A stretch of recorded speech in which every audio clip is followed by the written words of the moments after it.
कि अगर हमारी कमजोरी है हम लगातार ठीक करते हैं, लेकिन सवाल है कि पाकिस्तान क्या उन कमजोरियों को ठीक कर रहा है? आरजू जैसे आदमी को तो वहां पर वजीर आजम बनना चाहिए। क्यों, क्या बोलते तारिक फतेह साहब?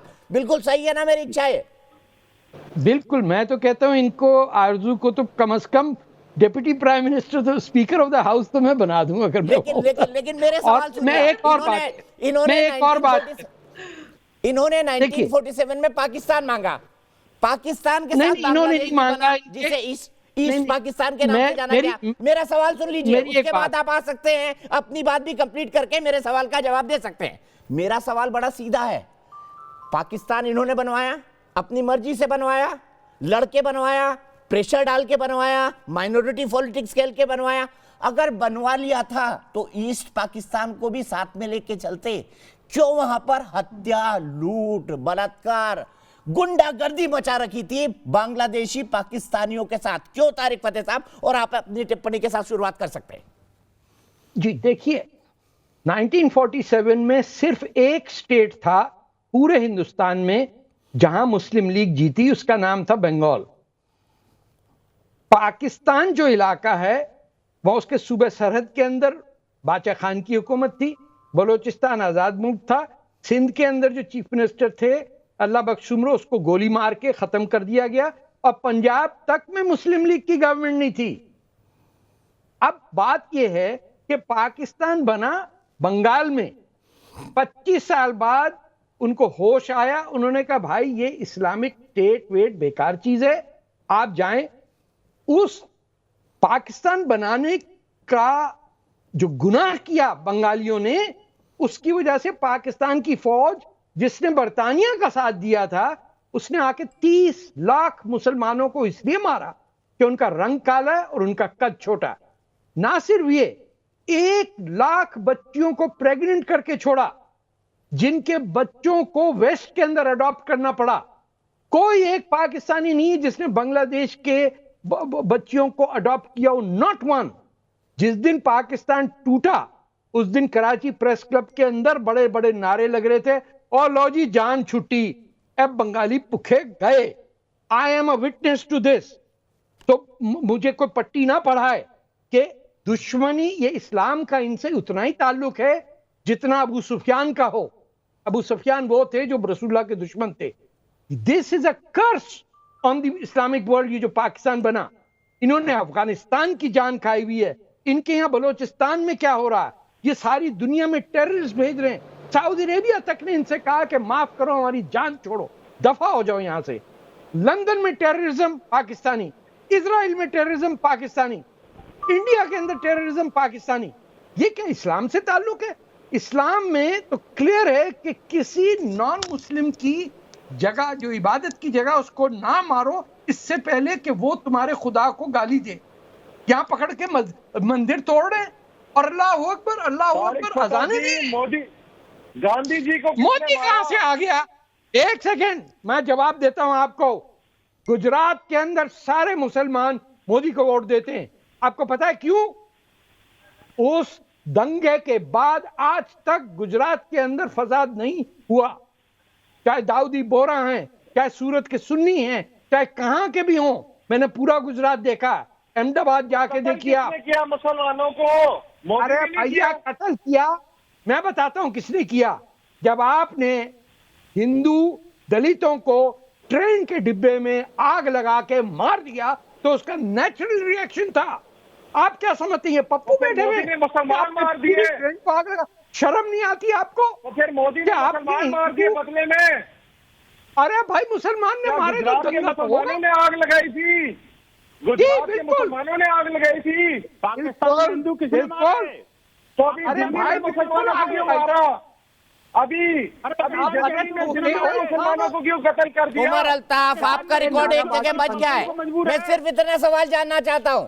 चलिए, मैंने गुजरात में आपके अगर किसी आर्गुमेंट पर आपको नहीं टोका तो मुझे सिर्फ इस सवाल का जवाब दे दीजिए। भारत से तो आपके नफरत थी ना, हिंदू देश है, आरएसएस है यहाँ नहीं, पर। मुझे भारत बांग्लादेश से से नहीं क्या नफरत। नफरत थी? बांग्लादेश भारत में से नहीं बांग्लादेशी नफरत। मुसलमानों मुझे में बांग्लादेश 1 से नहीं लाख नफरत। महिलाओं को आपने क्यों प्रेग्नेंट बना दिया था आपकी हमें- सेना ने? जवाब दीजिए इस सवाल का। बांग्लादेश जो कि पाकिस्तान का हिस्सा था, उससे क्या नफरत थी आपको? उमर अल्ताफ, क्यों जवाब दीजिए, बलूचिस्तान में मार रहे हैं आप? जवाब क्यों दीजिए। बलूचिस्तान के मुसलमानों को मार रहे हैं आप? हमें शर्म नहीं आती है? दहशतगर्दों से गरीब नफरत लोग होनी मारते हो। चाहिए।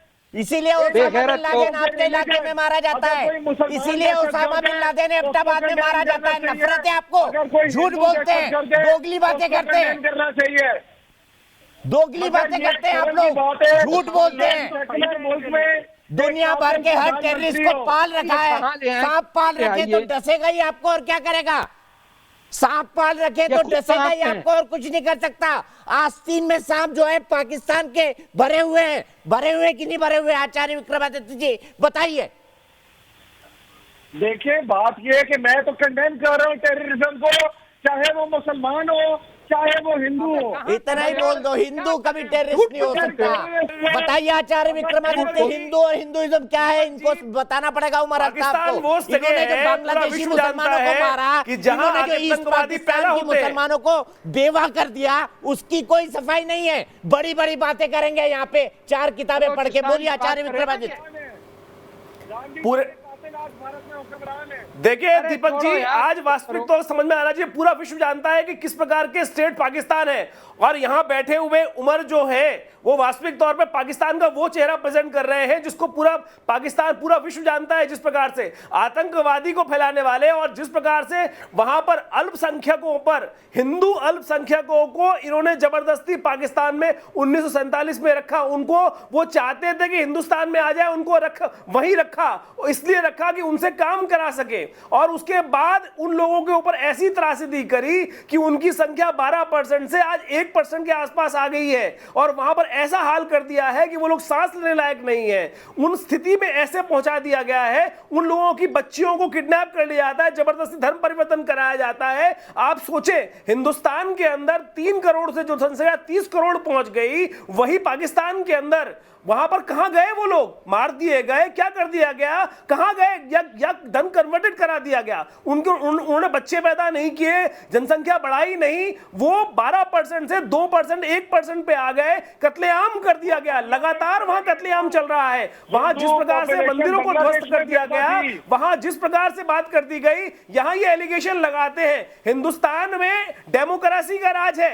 एक एक जो चीज किया जाता है जुडिशरी के साथ साथ किया जाता है। जो कोई गलत काम करता है उसको जुडिशरी के अनुसार से सजा दी जाती है। इसकी वास्तविकता एक एक सत्य पूरा देश जानता है, समक्ष जानता है। इनके यहां क्या किया जाता है? कुछ नहीं। आज वहां हाईकोर्ट ने कहा कि मंदिर बन सकता है। हाईकोर्ट के खिलाफ जिस प्रकार की बात, वहां सरकार के खिलाफ जिस प्रकार की बात की जाती है, आपने अभी चैनल पे दिखाया। क्या वहां नागरिकता है? क्या वहां डेमोक्रेसी है? केवल इस्लामिकता की उमर जैसे लोग पूरे देश में जो विश्व में पाकिस्तान की इमेज है वो सामने लाने का प्रयास करते हैं, इस्लामिक इमेज लाने का प्रयास करते हैं। ये इस्लाम का जो भयावह चेहरा है वो आज उमर ने पूरे देश के समक्ष रखा है, और हमको समझना चाहिए। मैं आपको यहाँ पर रोकूंगा, एक भाईचारे के साथ रहता है। शानदार तस्वीर दिखाऊंगा आपको ब्रेक के बाद, लेकिन एक क्विक कमेंट ले लेता हूं रवि कुमार का। उमर साहब दिल थाम के बैठिएगा, आरजू आप भी बैठिएगा। रवि बताइए क्या कहना चाहेंगे? रवि कुमार, आज पाकिस्तान को, वो जगह जहां से हिंदुओं को नेस्तनाबूद कर दिया गया, बांग्लादेशी मुसलमानों को मारा गया, 1 लाख लोगों, बच्चियों को प्रेग्नेंट कर दिया गया, क्या कहेंगे उस पाकिस्तान के बारे में?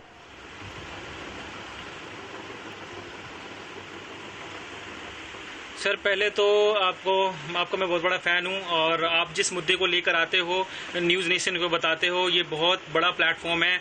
और मैं आपसे ये कहना चाहता हूं कि पाकिस्तान के अंदर में जितने लोग रह रहे हैं वो डर कर सहम कर, जो हिंदू के लोग हैं वो डर कर सहम कर लोग रह रहे हैं वहां पे। हमारे हिंदुस्तान में जो लोग रह रहे हैं वो एक एकजुटता के साथ रह रहे हैं, वो उनके कौम एक साथ रह रहे हैं, उनको कोई चीज की प्रॉब्लम नहीं हो, चाहे वो हमारे मुस्लिम भाई हो चाहे हमारे हिंदू भाई हो, एक साथ पूजा करते हैं, एक साथ सजदा करते हैं, कोई चीज की कोई दिक्कत नहीं हो। किसने बोला कि किसी भी धर्म को निरादर करे, किसी को तोड़े, किसी मंदिर का निरादर करे? किसी का कोई हक नहीं बनता कि इस तरह से किसी का मनोबल तोड़े, किसी का मतलब मंदिर को तोड़ा जाए। क्योंकि इंसान एक चीज माना जाता है कि कौन सा धर्म किसी को सिखाता है कि आप अपना धर्म को किसी दूसरे धर्म को नीचा कर आप अपने धर्म को ऊपर करो।